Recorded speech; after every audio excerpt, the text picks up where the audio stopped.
Hi everyone, welcome to this week's Q&A. This week we have Stephanie Hunter. I'm going to give a little bit of information about Stephanie Hunter's role in scholarly editing and publishing, and then she's kindly agreed to answer some kind of basic introductory questions to the professions involved in scholarly editing, what it entails, and what her job entails. So Stephanie Hunter is editor-in-chief at the University Press of Florida, where she acquires scholarly and trade books in Latin American studies, literature, and dance. She has MA degrees in both English and Middle Eastern studies from the University of Virginia and the University of Texas, Austin. She's been at the University Press of Florida for 8 years and previously worked at the papers of George Washington, the University of Virginia Press, and the University of North Carolina Press. So welcome, everyone. Welcome, Stephanie. So thank you. I'm gonna just ask you some questions that I think will help students to get an idea of what it means to be in your profession. So the first question that I'd like to ask you is, what to you does scholarly editing mean? Yeah, that's a very good question. I had to think about it as to me. So I work at a university press, and for me, scholarly editing is publishing quality scholarship, publishing quality scholarship both for a general audience and for scholars, but doing so through for university presses, it's a rigorous peer review process. And there's also the editorial board approval. And so there are multiple steps to publishing quality scholarship. And for me, that's scholarly editing. I think there's probably several different definitions of scholarly editing, but that's how I see it. Great, thank you. How did you get your first job in publishing? My first job was an internship. At the time, almost all internships were unpaid. That's changing now. I would recommend trying to find a paid internship. I did an unpaid internship in the acquisitions department at UNC Press. And it was just over the summer. I had finished my bachelor's degree and I was about to go to grad school. And it was maybe 2-3 months at the most of working in acquisitions. And I loved it. And from there, I did a few more internships, got a different experience at a couple different places to kind of build my resume. I actually started at Florida as an assistant 8.5 years ago. Great, thank you.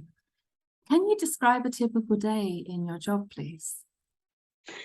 There is no typical day, which is one of the things that I love about this job, because there's always different projects to work on. One day I'll be reading about Caribbean literature. One day I'll be working on ballet or the James Joyce book.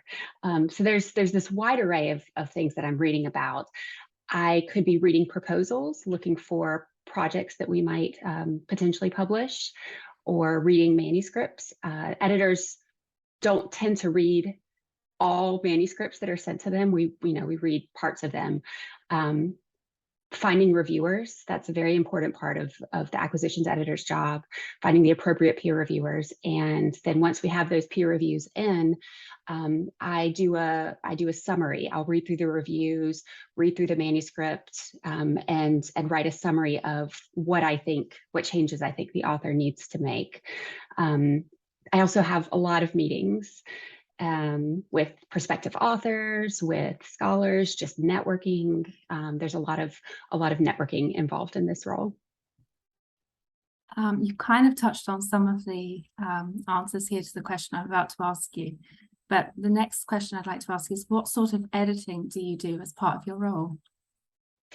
Yeah, so my role is more developmental. I'm working with authors at the beginning. They have an idea for a book and they've either started writing it or it's just an idea and they're thinking about it.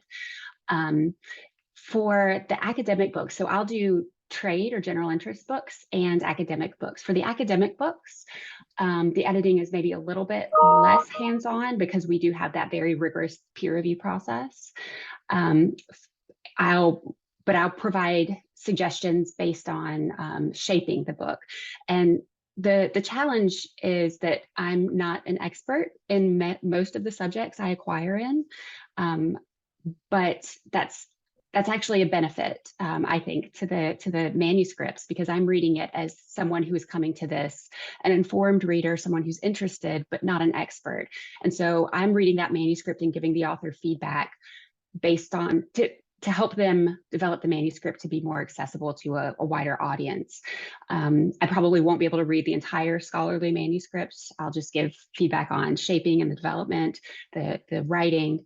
For the general interest books, those are going to have a wider audience. And so we usually do a lot more of a close edit on those, because those are often people who writing is not their career, or they're not, scholars who are writing their scholarly monograph. So that tends to be a bit more involved, but the overall job is really shaping and developing the manuscript, not so much the line by line editing. You mentioned trade and general interests kind of versus, or as opposed to academic and scholarly. Just so students understand, what is the sort of main difference between those types of publishing? Yeah, so scholarly monographs are going to be books that are almost always written by professors for other scholars, and maybe graduate students, maybe some undergraduate students. They're going to be very niche, very specialist. The general interest books, or the trade books, are the ones that kind of take that really good research and distill it and make it accessible to a wider audience. And so for my books, for example, we'll do some dance books that are, very much on this particular Balanchine dance, very niche. But we also do a biography of this famous dancer that's going to be more accessible and more readable. Both of them go through peer review, go to the editorial board, but they do require kind of different types of development. What advice would you give to someone with little experience trying to land an editing internship or job? Getting your foot in the door is a challenge. There's not a lot of publishing jobs, and I think there's a lot of, it's a great job. I love my job. There's a lot of interest in it. So be flexible with the roles that you're willing to consider and where you're willing to work. You can get really good experience at places you wouldn't consider, or in different departments. If you want to be an acquisitions editor, having experience in a marketing department is really helpful. One of our current editors was a marketing assistant, and she's a fantastic editor. And so any experience that you can get once you get started is going to be helpful in building your career. If you want to get a job editing novels or other types of fiction, do you need different experience than if you want to be in scholarly editing? And when do you really have to decide which one is your thing? I don't know the answer to that question, because I don't edit fiction. I would think that you could transition between the two. I would think that would be possible. I mean, readers are readers, and I can't speak to the skill set for a fiction author or a fiction editor. I have never edited fiction, so I can't really answer that one. I'm sorry. It's fine, it's okay. What do you wish you knew before working in an editorial position? There's a lot more talking to people than I expected. I thought being an editor would be sitting down and reading all day, every day. And it's not. There's a lot of coordinating, there's a lot of organizing, scheduling details, and then a lot of meeting with prospective authors, going to conferences, talking to as many people as possible. And editors' networks are very valuable to them. And so editors have to actively cultivate those networks by talking and meeting with people. So it's more of an extroverted job than I think I had originally imagined. When you say conferences, you mean like academic conferences? Yeah, we go to, so I'll travel to, well, before COVID, it was maybe 5 conferences a year that I would travel to, and we would exhibit books and I would meet with scholars who I was really excited about their work. We also go to a few book fairs or trade conferences. The Miami Book Fair is a big one. And again, there we're meeting with prospective authors, we're talking to audiences, we're talking to anyone active in the field, other editors. When I go to a conference, I try to make time to at least have dinner with one editor from another press, because that's part of the networking as well, is having other editors to ask questions and to serve as your resources. Do you have any tips for successful collaboration when you are editing a project? Yes, communication is key. Authors can be very, understandably, they can be very protective of their manuscripts. Their book means a lot to them. They've spent years often writing it. And so coming at it with an understanding of that care that the author has for their book, and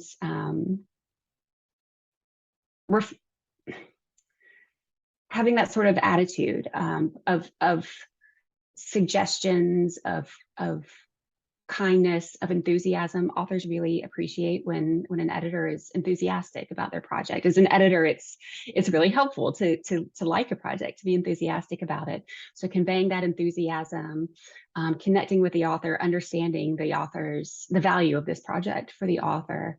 And it's really a conversation between the editor and the author, the publication process. I can't write these books. That's not something my job is to publish these books, but I can't write them. My job is to figure out how to help the author so that the author can and does write them. And that's going to be different for each author. Some authors need regular check-ins. Some authors need me to read a chapter and provide feedback. So it's really the personal component of that, I think, of working with the author as an individual and understanding their relationship to that project. What's the worst mistake that somebody could make in their first editing job? The worst mistake. I don't know. I tell our assistants and our interns that it's not, no one's going to die. These books, this is not life or death, right? So most mistakes are recoverable, I think, and I guess the biggest mistake would be not to learn from them. I've made so many mistakes in the past however many years I've been an editor, and it's important to learn from them and to take that experience. I think an editor, it's hard to teach someone how to be an editor. You have to learn how to do it. There's not like a book that you can get. There are books, there are excellent books that I highly recommend, but there's, it's something that you have to learn by doing. And so be okay making mistakes sometimes, because you're not going to learn unless you do. That's a great answer. That's a great answer. Did you have to get any writing samples to get your job? And if so, or I guess anyone going into publishing, is it helpful to have writing samples? And if so, do you happen to have any tips on how students might get those samples? I didn't have to submit writing samples, just a cover letter for my first few jobs. Once you get to be, once you're applying for full editor roles, the press might ask you to do a list analysis. There might be some other exercises that they ask you to do to kind of audition for the position, but I didn't have to do writing samples. I would say the cover letter is very important. I pay a lot of attention to the cover letter when I'm hiring. So make the most of your cover letter. Really articulate why you are the best fit for this position. And is there anything particular that students should aim to kind of put in a key position on their cover letter? Like when you see cover letters, is there something that you prefer to be emphasized right at the top? Or is it important, for example, that students stick really closely to the job brief and the specification? Or, you know, I what? think, yeah, I think paying attention, referencing the job description is really helpful because it shows me that you've read the job description and given it a lot of thought. I really appreciate when someone has actually done research on the press, on the University Press of Florida, and mentions some books from our backlist or something that we've done recently, like something that's not in the job description that shows that they've gone above and beyond and done this research.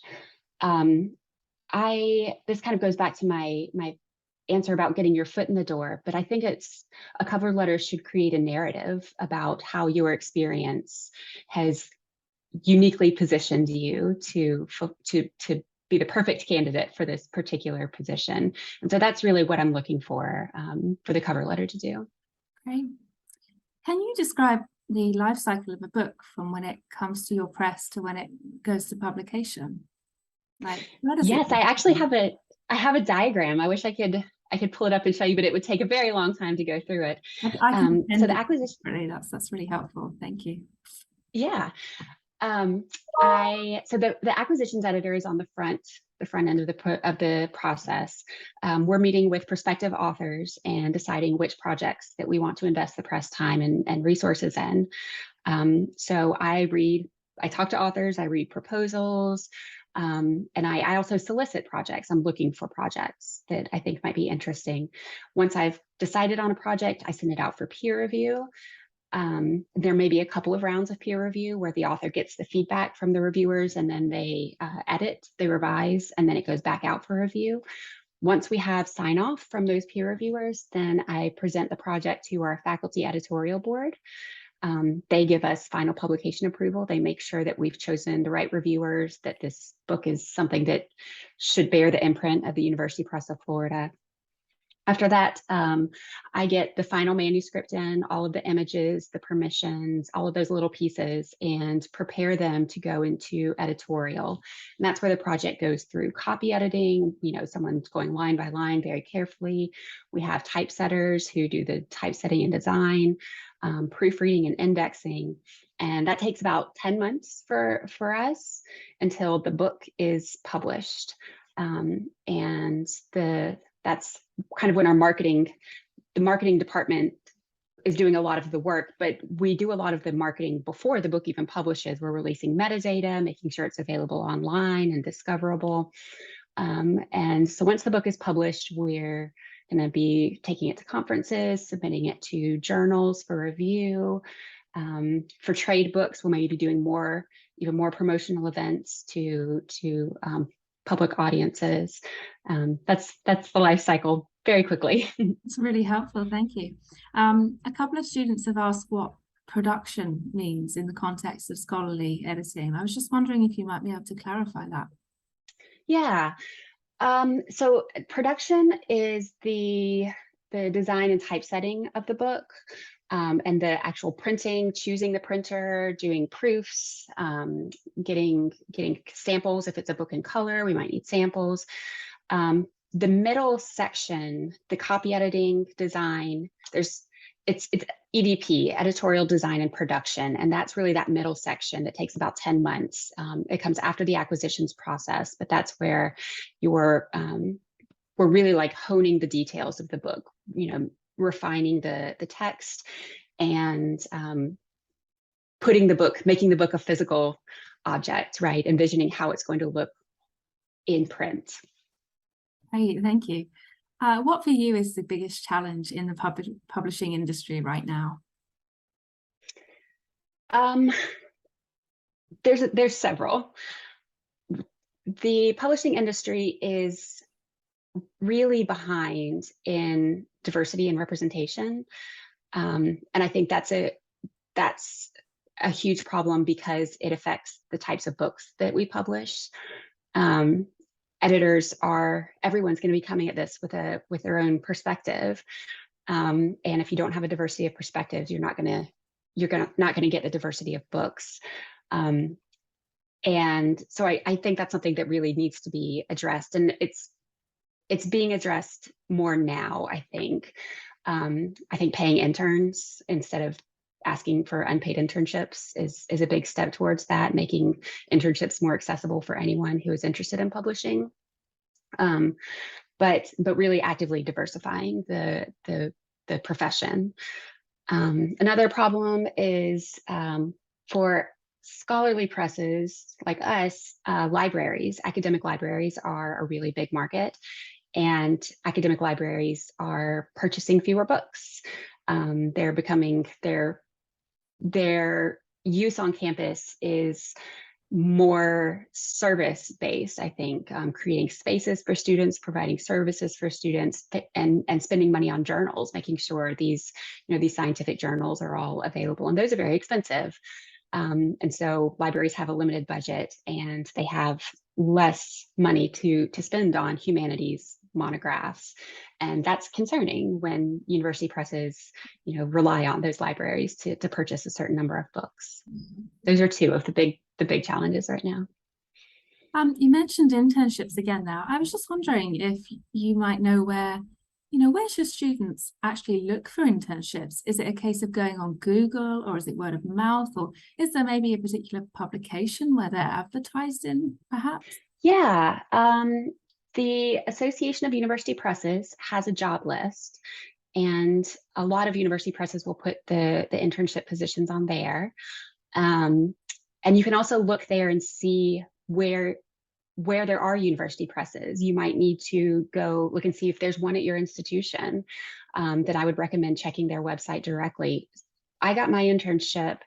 I was a student, an undergraduate at NC State, North Carolina State, and I wanted to work in publishing. And I realized that UNC had a press about 30 minutes away, and so I found the position that way.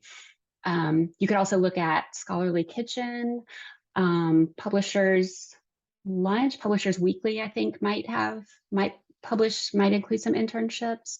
But you can also look at places that are not necessarily a press are going to have some editing internships as well, and you can get some really great experience. So looking at the university and seeing if there's a center that has needs one editor who works on all of their publications, or if they have, an internship at the center to work on publications. That's really helpful. Thank you. And then lastly, what's it like to be a woman in publishing? So this question I would maybe answer as a young woman in publishing, because I feel like publishing is, and being an editor is something that you learn by doing, and so you gain experience the longer that you're in it. And I think that it can be challenging to be younger, and especially a woman, and be working with professors who are in their 60s, who have been doing this for decades, and being taken seriously, because I'm giving feedback to these scholars, to these very senior scholars, and the advice I have for that is, I don't know that I have any good advice for that. Is to just do it. Is to just keep doing it. You're not gonna become a better editor unless you do it, unless you keep going and keep learning, and take yourself seriously. And I think there are know what your value is.